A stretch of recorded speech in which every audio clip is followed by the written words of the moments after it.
Okay, hi.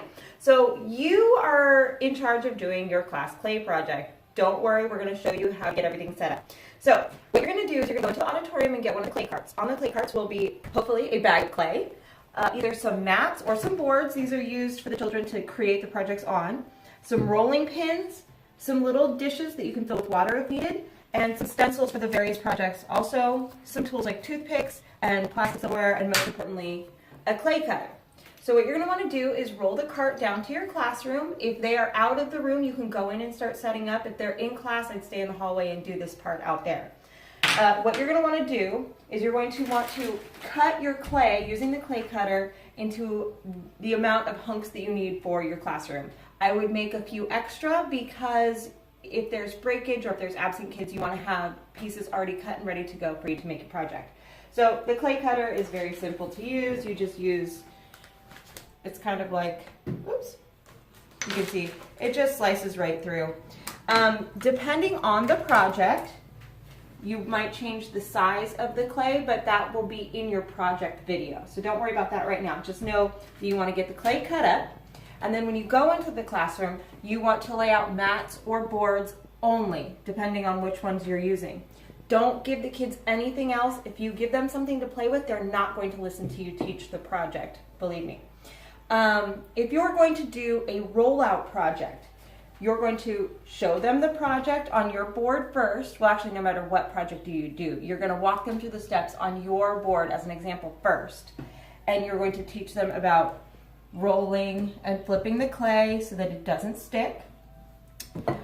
When you have gone through the entire project and you're ready to pass out the clay, you pass out the clay and the rollers. Don't give them water yet, and don't give them cutting utensils yet.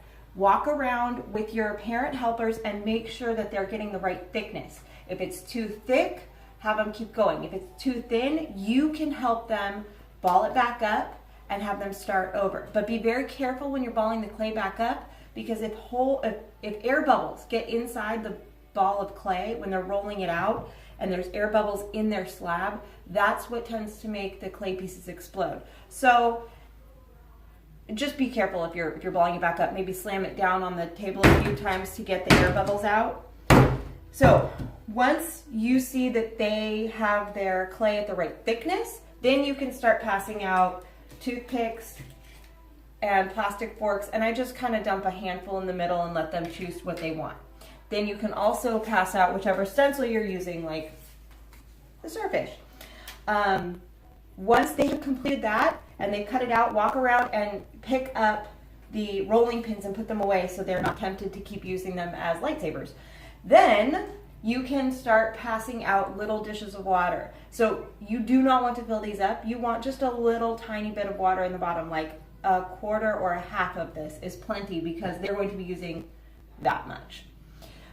When they are all done with their projects, make sure that before they bring them to the box or when they bring them to the drying boxes, make sure they have their names, their room numbers, and the year on there somewhere that's legible, because a lot of times they'll write it and then put the project back down and keep working, and so when they bring it over to the box, it's been all like smushed and rubbed off. The other thing you're going to need when you're in there is at least 2 drying boxes. Most projects take 2 or 3, and those are the Costco stacking boxes that you've seen all over the school. Occasionally a class will only need 1 box, like if you're doing the self-portrait and sometimes the starfish, but for the most part, bring 2 or 3. You can always take an empty one back if you don't use it. And I think that's about it. Then at the end of class, collect all the extra clay, put it back in the bag, twist it back up to get the air out, and put all the supplies back in their various tubs. The only thing we don't save is broken toothpicks. Regular, like whole toothpicks that have clay gunk on, that's fine. That'll flake off, but anything broken we can get rid of. We keep the knives. The clay cutter should never be in the hands of the children, so hopefully that doesn't get out there. And stencils go back in their bag. And that's it. So, and thickness, checking thickness? Yes, when you check the thickness, the clay should always be roughly the thickness of their pinky. You don't want it too thin because it's very, very fragile, and you don't want it too thick because it takes too long to dry. So you have to roll and flip to make sure. Oh, here's a good example. So can you see this right here? That is an air bubble that's in there. So I can just take a toothpick and pop that out. And that's pretty much because the air bubble, if it's left in, when it goes in the kiln and the kiln heats up that air bubble, it will like pop and break the heat will project. expand, the air will expand and try to bust it out of the clay. So this is actually as thin as I would ever want a project, and you can see it's about 3/4 of the height of my pinky. So that should be roughly the height of their pinky. I wouldn't let them go any thinner than this, especially for a project that is going to be 3-dimensional, like a mission or